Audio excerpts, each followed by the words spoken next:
வணக்கம். DSGS private limited companies discussion, psychology department discussion, all department conference meeting, kingdom countries discussion, world leaders discussion, doctor class discussion, status discussion, question answers discussion. Okay, information. ஒவ்வொருத்தரோட கேள்விக்காக நான் பதில் சொல்கிறேன், அவசரப்படாதீங்க. நான் சொல்கிறத பொறுமையாக நிதானமாக கேளுங்க. ஓகே. Family discussion. ஃபேமிலியை பொறுத்த வரைக்கும் என்ன தகவல் அப்படின்னா, ஒரு டீமு, ஒரு குழு. அந்த குழுவில் யாரெல்லாம் இருக்காங்கன்னா மனுஷங்க தான் அவங்களும். ஓகே. அதனால் ஒரு மனித நேயத்தோடு மதிக்கணும். ஓகே.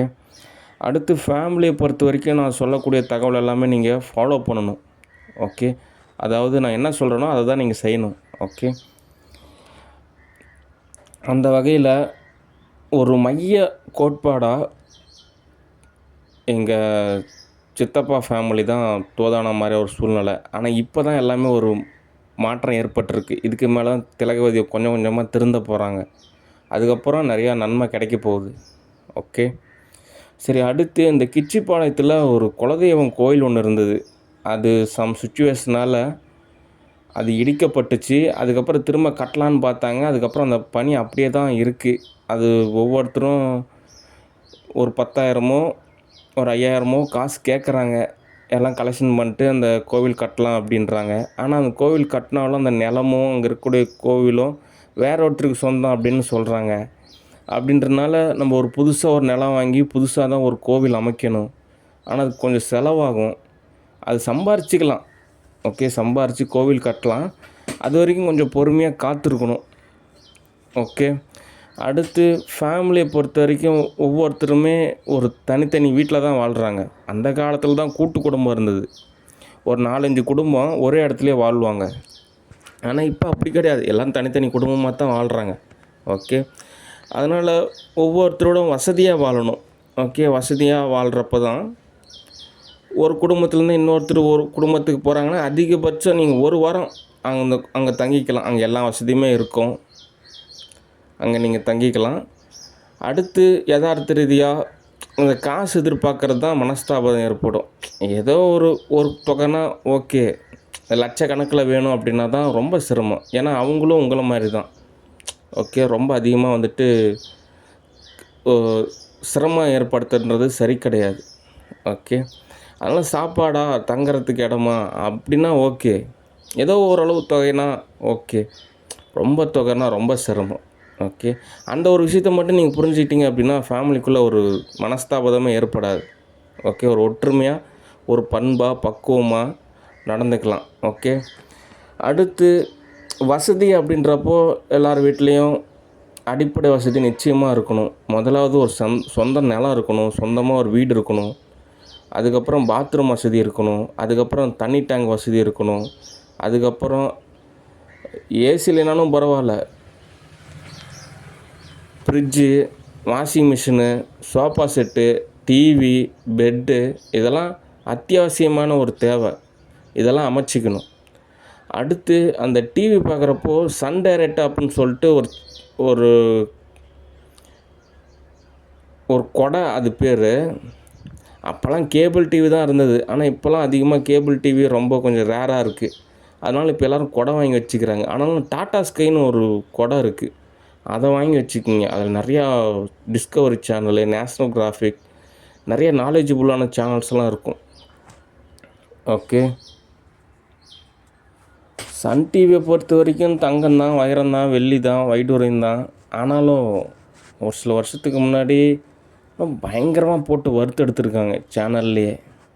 இப்போ வரைக்குமே அந்த ஒரு மனஸ்தாபம் தான் இருந்துக்கிட்டே தான் இருக்குது. அது எவ்வளோ தான் காசு கொடுத்தாலும் சரி, எவ்வளோ தான் மூவி புக் பண்ணாலும் சரி, எவ்வளோ தான் சீரியல் புக் பண்ணாலும் சரி, என்ன கொடுத்தாலும் அவங்க மனசு ஆறாது.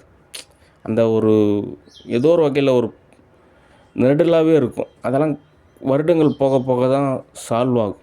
ஓகே. அதனால் மேக்ஸிமம் இந்த சன் டிவி கொஞ்சம் அவாய்ட் பண்ணிவிட்டு மற்ற சேனலில் பார்த்தீங்க அப்படின்னா நிறையா வகையில் தோதாகும். ஓகே.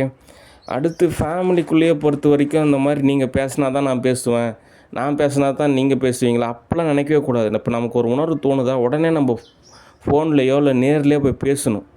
ஓகே. ஒரு வேளை அவங்ககிட்ட நம்ம ஃபோன் நம்பர் இல்லாமல் இருக்கலாம், நம்ம அட்ரஸ் தெரியாமல் இருக்கலாம், நம்ம பேசுறது தயக்கமாக கூட இருக்கலாம். ஆனால் நமக்கு ஒரு உணர்வு ஏற்படுதுன்னா உடனே நம்ம போய் பேசலாம், தப்பே கிடையாது. ஓகே, வேறு யார்கிட்டயோ பேசுகிறீங்க, சொந்தக்காரங்கிட்ட தானே பேசுகிறீங்க. அதனால் தயக்கப்படாமல் கூச்சப்படாமல் கொஞ்சம் தைரியமாகவே நீங்கள் பேசலாம். ஓகே, பேசினா தான் தீர்வு கிடைக்கும். ஓகே, இப்போ நிறையா பேர் என்கிட்டயே பேசணும்னு நினைக்கிறாங்க. ஆனால் அவங்கள எப்படி கான்டாக்ட் பண்ணுறதுன்னு எனக்கு தெரில. அவங்க அட்ரஸ் தெரியாது, அவங்க எங்கே வேலை பார்க்குறாங்க, என்ன எதுவுமே தெரியாது. ஆனால் பேசணுன்னு உணர்வு எனக்குமே இருக்குது. அப்படின்றப்போ அவங்களுக்கு என்னுடைய எல்லா டீட்டெயில்ஸுமே தெரியும். அப்படின்றப்ப நீங்கள் தாராளமாக என்கிட்ட பேசலாம்.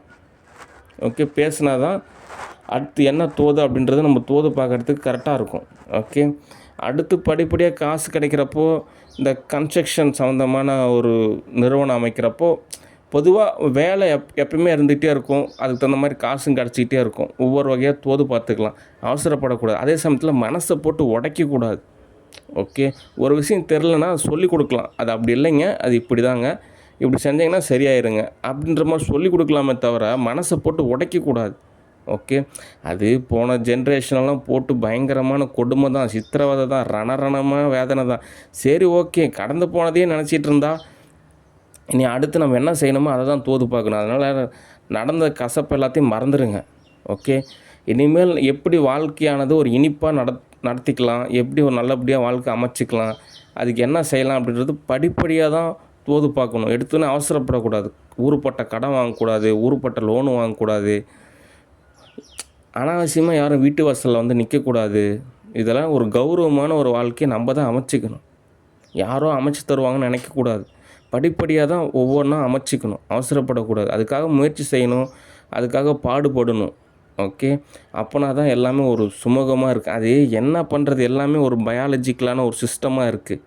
எல்லாமே ஒரே கனெக்டிவிட்டியில் இருக்குது. அது குலதெய்வம் கரெக்டாக இருந்தால் எல்லாமே கரெக்டாக இருக்கும். குலதெய்வம் கோயிலே இடிச்சுவிட்டாங்க, குலதெய்வத்துக்கு சரியான பூஜை கிடையாது அப்படின்றப்போ கொஞ்சம் சிரமம்தான், நிச்சயமாக சிரமம்தான். ஓகே, அதெல்லாம் ஒரு சயின்ஸ் ரீதியான ஒரு விஷயம்லாம் இருக்குது, அறிவியல் ரீதியான விஷயமும் இருக்குது. அதனால் ஒரு குலதெய்வம் கோயில் கட்டணும். அதுக்காக நம்ம தோது பார்த்துட்ருக்கோம். அவசரப்படாதீங்க. நானே ஏதோ தோதாகிறப்போ கூப்பிடுவேன்.